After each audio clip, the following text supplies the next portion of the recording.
ಬಳ್ಳಾರಿಯಲ್ಲಿ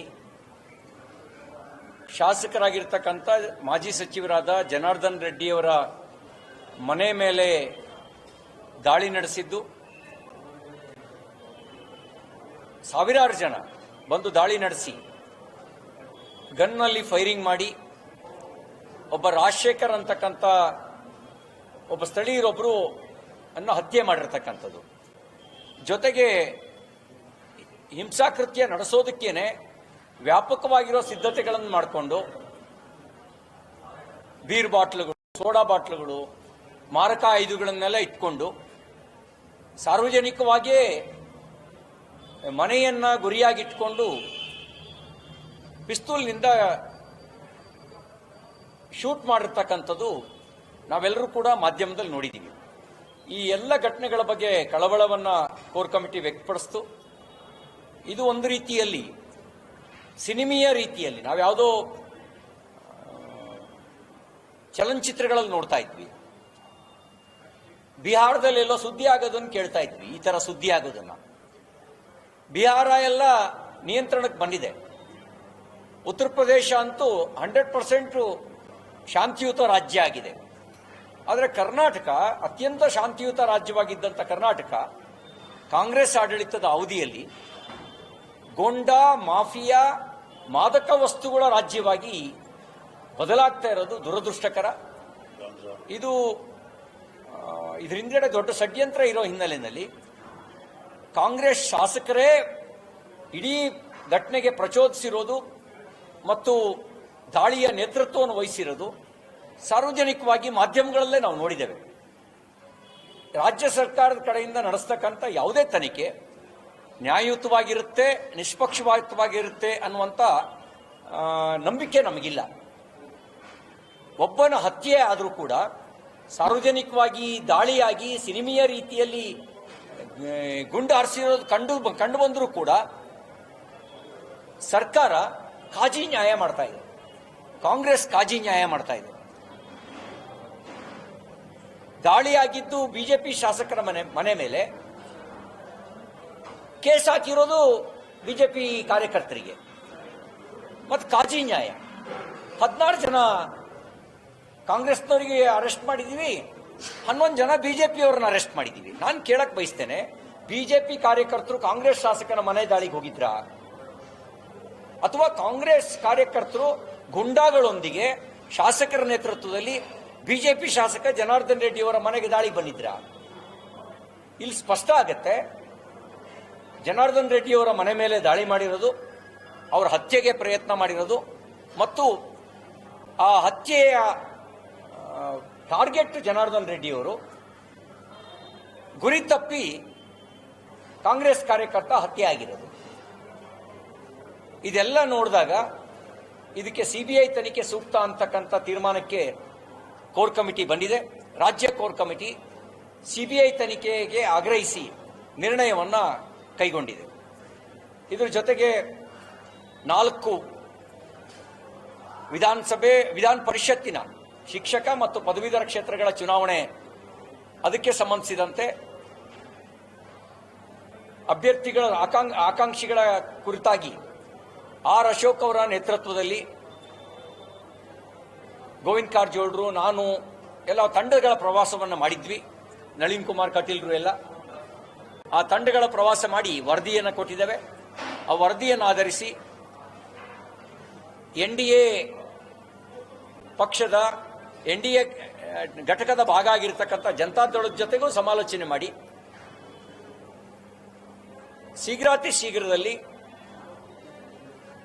ಭಾರತೀಯ Janata party parliamentary ಬೋರ್ಡ್ಗೆ BJP ಅಭ್ಯರ್ಥಿ ಆಕಾಂಕ್ಷಿಗಳ ಸಂಭಾವ್ಯ ಅಭ್ಯರ್ಥಿಗಳ ಪಟ್ಟಿಯನ್ನು ಕಳಿಸ್ಕೊಡ್ಬೇಕು ಅಂತಕ್ಕಂಥ ತೀರ್ಮಾನ ಮಾಡಿ ಆ ಕಳಿಸ್ಕೊಡುವಂಥ ಅಧಿಕಾರವನ್ನು ಜೆಡಿಎಸ್ ಜೊತೆಗೆ ಮಾತಾಡುವಂಥ ಅಧಿಕಾರವನ್ನು ರಾಜ್ಯ ಘಟಕದ ಅಧ್ಯಕ್ಷರಿಗೆ ಕೋರ್ ಕಮಿಟಿ ಕೊಟ್ಟಿದೆ. ಇದಲ್ಲದೆ ಗೃಹಲಕ್ಷ್ಮಿ ಯೋಜನೆಯ ಹಣದ ದುರುಪಯೋಗ, 2 ವರ್ಷದಲ್ಲಿ 11,000 ಕೋಟಿ ರೂಪಾಯಿ ಹಣವೇ ನಾಪತ್ತೆ. 11 ರೂಪಾಯಿ ಅಲ್ಲ, 11,000 ರೂಪಾಯಿ ಅಲ್ಲ, 11,000 ಕೋಟಿ ರೂಪಾಯಿ ಹಣ ನಾಪತ್ತೆ. ಸುರೇಶ್ ಕುಮಾರ್ ಅವರು ಹೇಳಿದಂತೆ ಹೈದರಾಲಿ ಲೆಕ್ಕ, ಬಡವರಿಗೆ ಕೊಡಬೇಕಾದಂತ, ಬಡ ಮಹಿಳೆಯರಿಗೆ ಕೊಡಬೇಕಾದಂತ ದುಡ್ಡಿನಲ್ಲಿ ಹೈದರಾಲಿ ಲೆಕ್ಕ ಮಾಡಿ ಹಣ ನುಂಗಿರುವಂತ ಸರ್ಕಾರದ ನೀತಿಯ ವಿರುದ್ಧ ಬ್ರಾಂಡ್ ಬೆಂಗಳೂರು, ಅದು ಡ್ರಗ್ಸ್ ಬೆಂಗಳೂರಾಗಿ, ಬಾಂಗ್ಲಾ ನಿವಾಸಿಗಳ ಬೆಂಗಳೂರಾಗಿ, ಕೊಲೆ ಅತ್ಯಾಚಾರದ ಬೆಂಗಳೂರಾಗಿ,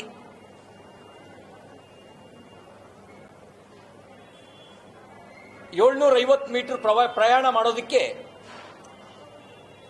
86 ನಿಮಿಷ ತಗೊಳ್ಳುವಂತ ಬೆಂಗಳೂರಾಗಿ, ಬ್ಯಾಡ್ ಬೆಂಗಳೂರಾಗಿ ಪರಿವರ್ತನೆ ಮಾಡ್ತಿರ್ತಕ್ಕಂಥ ಈ ಕಾಂಗ್ರೆಸ್ ನೀತಿಯ ವಿರುದ್ಧ ಬೆಂಗಳೂರು ಅಂದ್ರೆ ಅದು ಕೆಂಪೇಗೌಡರ ಬೆಂಗಳೂರು, ಕಾಂಗ್ರೆಸ್ ಕೈನಲ್ಲಿ ಅದು ಬ್ಯಾಡ್ ಬೆಂಗಳೂರಾಗಿ ಬದಲಾಗಿದೆ. ನಾವೀಗ ಬೆಂಗಳೂರು ಉಳಿಸಬೇಕಾಗಿದೆ, ಸೇವ್ ಬೆಂಗಳೂರು, ನಾವು ಬೆಂಗಳೂರು ಉಳಿಸಬೇಕಾಗಿದೆ. ಈ ವಿಷಯವನ್ನು ಆಧರಿಸಿ ಬಗರುಕುಂ ಸಾಗುವಳಿ, BPL ಕಾರ್ಡು ರದ್ದುಪಡಿಸಿರೋದು, ಅತಿವೃಷ್ಟಿ ಪರಿಹಾರವನ್ನು ಸಮರ್ಪಕವಾಗಿ ವಿತರಣೆ ಮಾಡದೇ ಇರೋದು,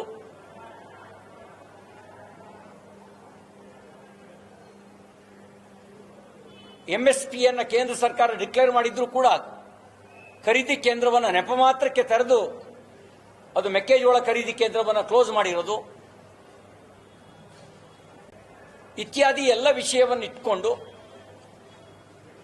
ರಾಜ್ಯದ ಉದ್ದಗಲಕ್ಕೆ ಮುಂದಿನ ದಿನಗಳಲ್ಲಿ ಬೇರೆ ಬೇರೆ ಭಾಗಗಳಲ್ಲಿ ಹೋರಾಟವನ್ನು ಸಂಘಟಿಸುವಂತ ಚರ್ಚೆಯನ್ನು ನಡೆಸಿದ್ದೇವೆ. ಈ ಎಲ್ಲದರ ಅಂತಿಮ ಯೋಜನೆಯನ್ನು ತಯಾರಿಸಿ ನಾವು ಹೋರಾಟಕ್ಕಿಳಿತೇವೆ. ಕರ್ನಾಟಕ ಉಳಿಸಿ, ಕಾಂಗ್ರೆಸ್ ತೊಲಗಿಸಿ, ಬೆಂಗಳೂರು ಸೇವ್ ಬೆಂಗಳೂರು, ಬೆಂಗಳೂರು ಉಳಿಸಿ, ಕೆಟ್ಟ ಜನರಿಂದ ಬೆಂಗಳೂರು ಉಳಿಸಿ ಅಂತ ಹೇಳಿ, ಕೆಟ್ಟ ಸರ್ಕಾರದಿಂದ ಕೆಟ್ಟ ಜನರಿಂದ ಬೆಂಗಳೂರು ಉಳಿಸಿ, ಇದು ನಮ್ಮ ಹೋರಾಟ. ಮತ್ತು ಬಾಗಲಕೋಟೆ ಮತ್ತು ದಾವಣಗೆರೆ ಮುಂಬರುವ ಉಪಚುನಾವಣೆಗೆ ಸಂಬಂಧಿಸಿದಂತೆಯೂ ಕೂಡ ಚರ್ಚೆ ನಡೆಸಿದ್ದೇವೆ. ಅದಕ್ಕೆ ಸ್ಥಳೀಯವಾಗಿ ಸ್ಥಳೀಯ ನಾಯಕರ ಜೊತೆನಲ್ಲಿ ಸಮಾಲೋಚನೆ ಮಾಡಿ ಅಭ್ಯರ್ಥಿ ಕುರಿತಾಗಿ, ಅಲ್ಲಿ ವಾತಾವರಣ ನಿರ್ಮಾಣ ಮಾಡುವ ಕುರಿತಾಗಿ, ಈ ಎಲ್ಲ ವಿಷಯಗಳ ಕುರಿತಂತೆ ನಾವು ಚರ್ಚೆಯನ್ನು ನಡೆಸಿದ್ದೇವೆ.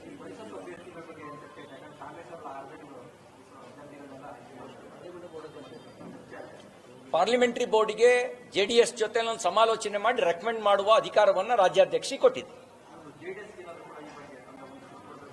ಅದನ್ನು ಚರ್ಚೆ ನಡೆಸಿ ಆಮೇಲೆ ನಿರ್ಣಯ ತೆಗೆದುಕೊಳ್ತಾರೆ.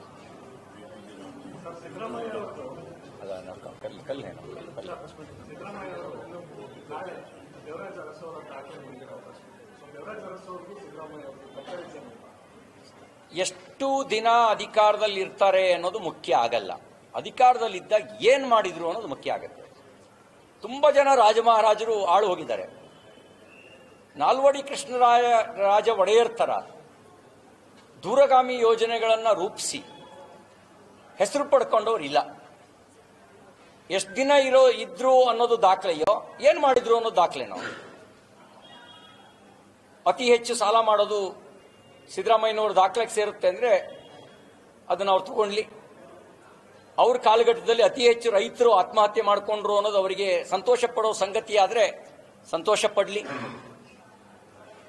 ಅತಿ ಹೆಚ್ಚು ಡ್ರಗ್ಸು ಜಪ್ತಿಯಾಗಿ ಚಂದದ ಬೀಡು, ಗಂಧದ ನಾಡು, ಅದು ಮಾದಕ ವಸ್ತುಗಳ ನಾಡನ್ನಾಗಿ ಪರಿವರ್ತಿಸೋದಕ್ಕೆ ನಾವು ಸಹಕಾರಿಯಾಗಿದ್ದೀವಿ ಅಂತ ಆ ಸರ್ಕಾರ ಹೆಮ್ಮೆ ಪಡೋದಾದ್ರೆ ಹೆಮ್ಮೆ ಪಡ್ಲಿ.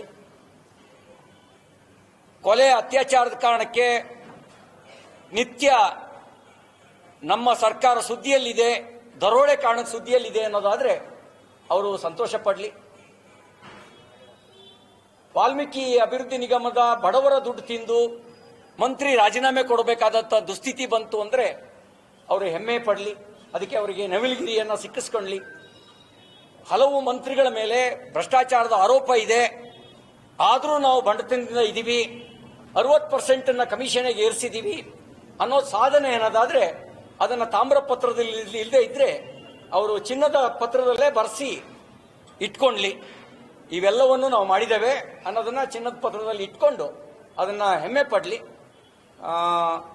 ಅತಿ ಹೆಚ್ಚು ಅವಧಿಯಲ್ಲಿ ನೀವು ಕುರ್ಚಿಲಿ ಕುಂತಿದ್ದೀರಿ. ಅತಿ ಹೆಚ್ಚು ಭ್ರಷ್ಟಾಚಾರದ ಹಗರಣಗಳು, ಎಲ್ಲ ವಸ್ತುಗಳ ಬೆಲೆ ಏರಿಕೆ ಮಾಡಿದ್ದು, ಅತಿ ಹೆಚ್ಚು ಅತ್ಯಾಚಾರ, ಅತಿ ಹೆಚ್ಚು ಆತ್ಮಹತ್ಯೆ, ಅತಿ ಹೆಚ್ಚು ದರೋಡೆ, ಇವೆಲ್ಲವೂ ಕೂಡ ತಮ್ಮ ಹೆಗ್ಗಳಿಕೆಯ ಗುರುತುಗಳು. ನಿಮಗೆ ಅಭಿನಂದನೆಗಳು.